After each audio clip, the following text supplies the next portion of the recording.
I started coaching way back in 2000, about 22 years ago. I thought having played the game at a very high level automatically qualified me as a coach to teach the sport. So when I started the journey of becoming a cricket coach, trust me, I hated it. For the first 6 months of it, I didn't enjoy it one bit. The best days in those 6 months were the mornings when it was raining and I didn't have to go for coaching. I could sit at home, sip my coffee, read my paper. It all changed. Suddenly in 2002, I was handed a group of 11-year-old boys. Yeah, just boys. Girls weren't playing too much cricket then. And suddenly, from being R-by to all my trainees, who in the first 6 months were senior athletes, I became sir. To the 11-year-olds, I became a coach. And that actually hit me a bit. They started putting me up on a pedestal. They started looking up to me for everything I did. And suddenly I realized I have to behave myself here. So I decided to call all the parents. Many of you here are parents to wonderful young kids. In a big group like this, I asked a question. How many of you have homes, houses? Many of them said, yes, we have houses. How many of you have cars, vehicles? Most of them said, yes, we have vehicles. How many of you have children? Obviously, all of them had children, and most of the children were coming at our academy for coaching. So of these 3 possessions that you have, which one of them is your most prized and dearest possession? What do you think the answer was? 2 of them said my BMW car. No, I'm just kidding. All of them overwhelmingly said it is their children. So then, as a coach, I realized that when parents are bringing their most prized possession and putting them in your hands to mold their future, it is a huge responsibility. And kids look up to coaches, sports coaches. You ask any kid, who is your favorite teacher at school? Not many of them are going to tell the mathematics teacher. It's all going to be the sports teacher. So I realized the responsibility of being a coach. And then started reading up, started looking up. And I found a very good mentor in a person whom I've never met in my life. His name was John Wooden. I consumed every book he had written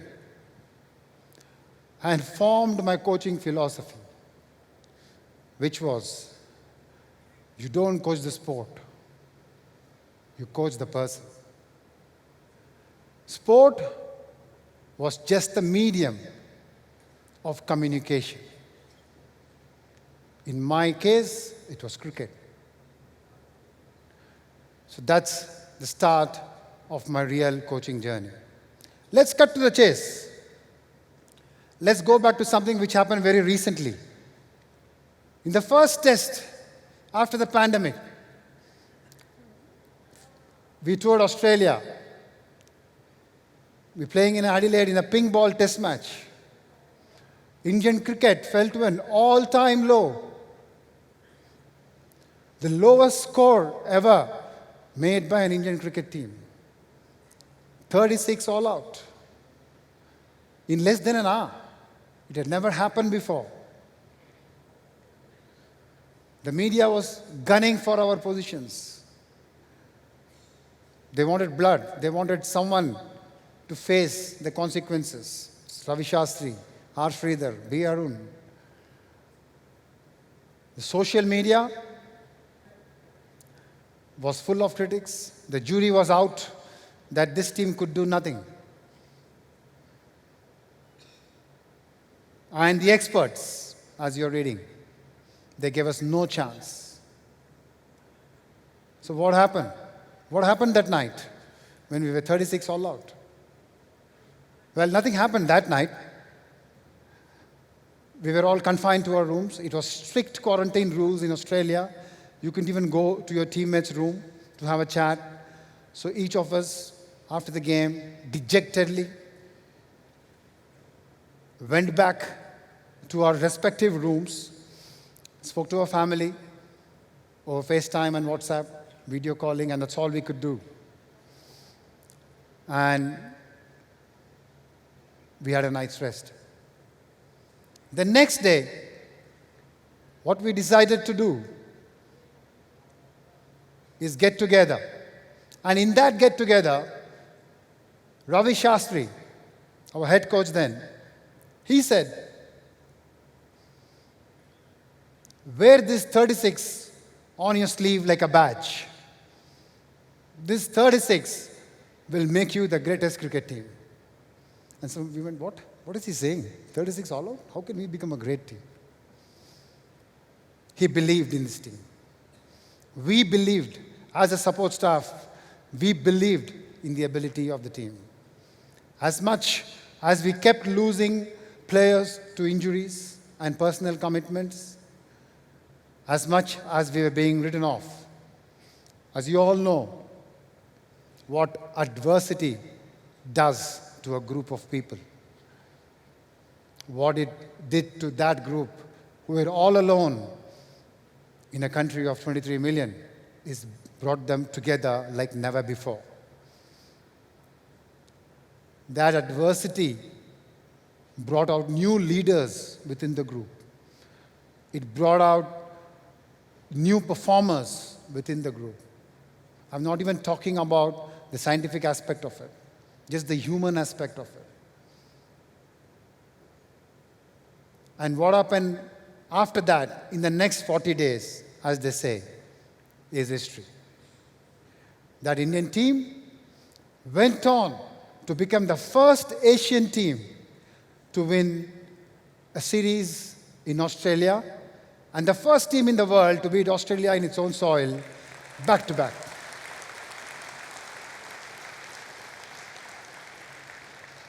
Later that year, we also went on to beat England 2-1 in the incompleted series, and hence becoming the first team ever to beat both Australia and England in the same calendar year. I'll tell you one thing. The party which we had after winning the series that night in Brisbane was nothing compared to the party we had after getting all out for 36. So after getting all out for 36, needless to say, our head coach was a party man. We had a party like never before. We were confined to our hotels, and there were a few Aussies looking after us, looking after our comfort. They were part of the bubble. And they're wondering, have these guys just won a World Cup or just got all out for 36? They couldn't figure it out. We had a lavish meal. We had all kind of games. We played dumb charades. We played two truths and a lie.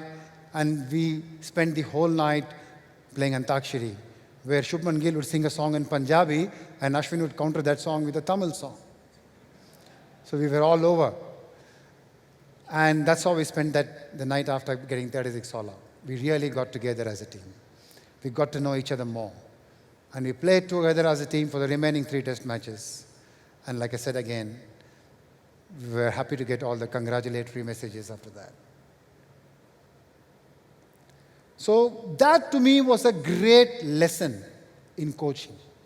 It was probably the lowest point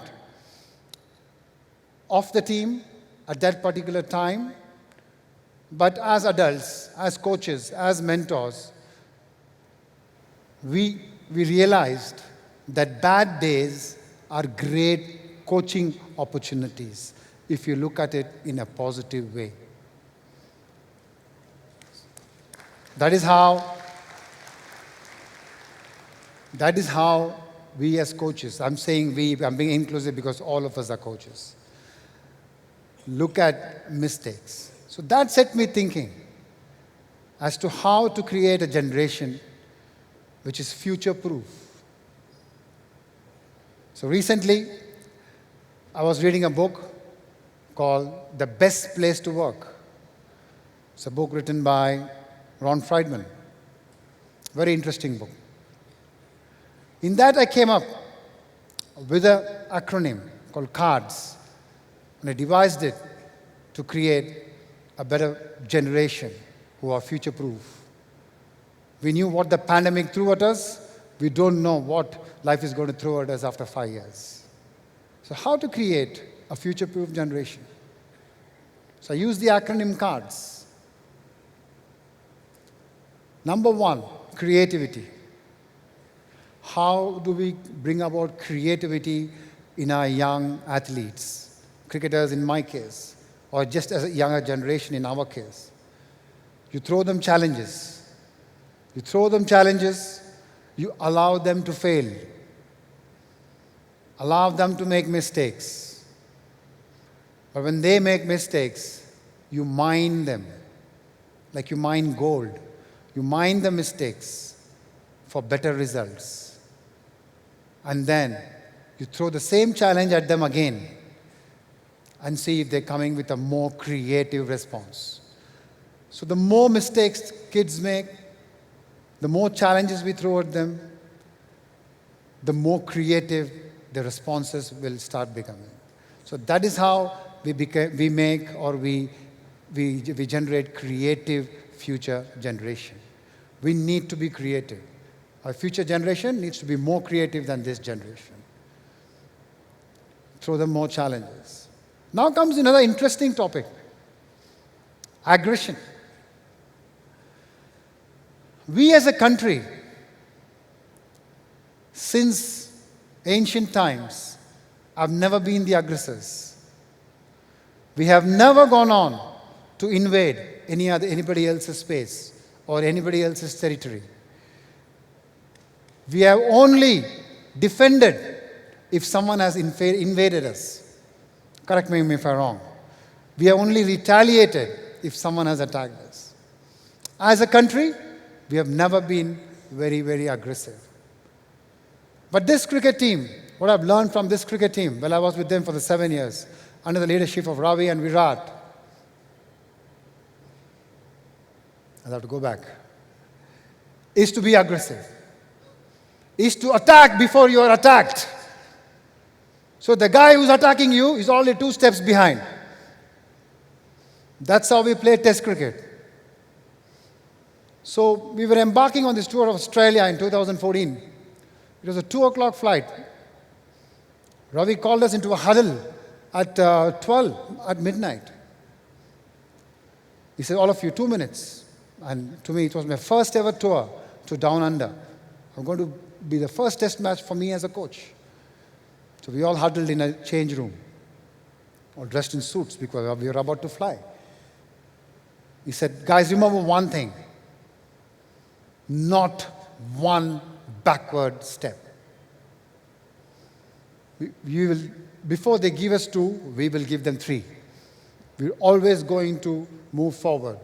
Irrespective of that result, you may lose the series 4-0, doesn't matter. But not one backward step. And in that series, the first ball Virat Kohli faced, Mitchell Johnson bounced him and hit him on his helmet, bang, on the logo where the Indian flag is there. First ball, delivered at 150 kilometers per hour. Virat Kohli ended the series with 700 runs in 4 test matches, with 4 centuries.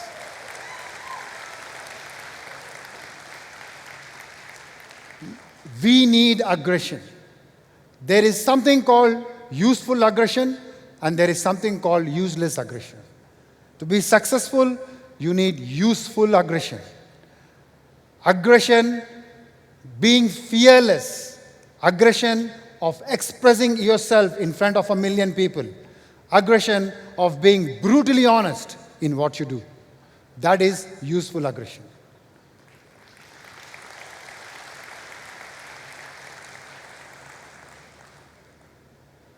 Another great quality sport teaches, which many universities don't, is resilience. I said we as a country are not very aggressive people, but I can say one thing for sure, we as a country are the most resilient people in the world. Make no mistake. We know how to come out of difficulties. We bounce back like a tennis ball. We don't fall down like an egg and crack. We bounce back like a tennis ball. We Indians are the best in that. And nothing teaches that better than sport. Nothing teaches that better than sport. Because in sport, you fail more than you succeed.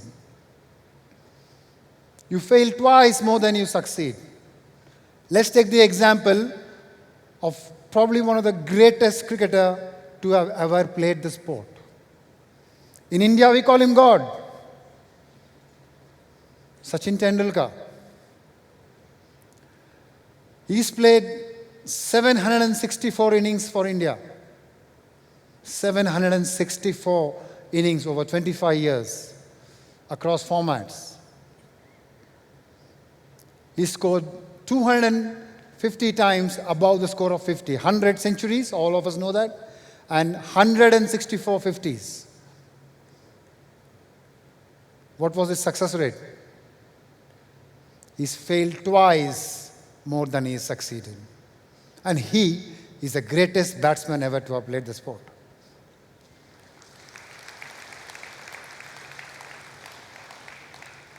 In sport, you fail more than you succeed. It is as mentors, as parents, as coaches, how we treat that failure, how we acknowledge that failure, how we help the young child to overcome that, determines how often will he succeed. So, sport teaches to bounce back from failure. And we as a society need that more than any time else now, today, and especially in the future. Pressure is something we are all under. Dealing with pressure is something which you all have to do right from childhood. If a kid doesn't walk by the 11th month, parents are worried. There's pressure. There's a walker. Parents want the kid to go to preschool by 2. Pressure. And then as they grow, peer pressure. Then as they get into academics, pressure of performance, pressure of delivering, and pressure of meeting deadlines. All of us, pressure of meeting deadlines. And nothing teaches dealing pressure more than playing sport. In sport, you will have to deliver when people are judging you. You will have to deliver. When you walk out to bat or bowl for India, 1,000,000 people are watching you, and you have to deliver. And dealing pressure is a skill which comes automatically when you embrace playing a sport. And lastly, but not the least, is awareness. We all know there are a lot of opportunities available in the environment. We all need to look at the right place. So sport is another way of teaching young children to be aware. Like for example, in cricket, we say, this batter has got a lot of time. This fielder seems to be too quick. Why do they do it? Because they are picking up the perceptual cues available in the environment better than the others. That is why they have that extra time. That is why they excel. Similarly, there are opportunities around us everywhere. We have to look for them. We have to pick up the cues from the environment and use those opportunities to attain greatness. So what I'm saying is, let's all rise through sport or through any medium. Let's rise to create the future generation, which is definitely future-proof, but also aggressive, creative, resilient, and dealing pressure so that they can build this India, our India, to greater heights. Jai Hind!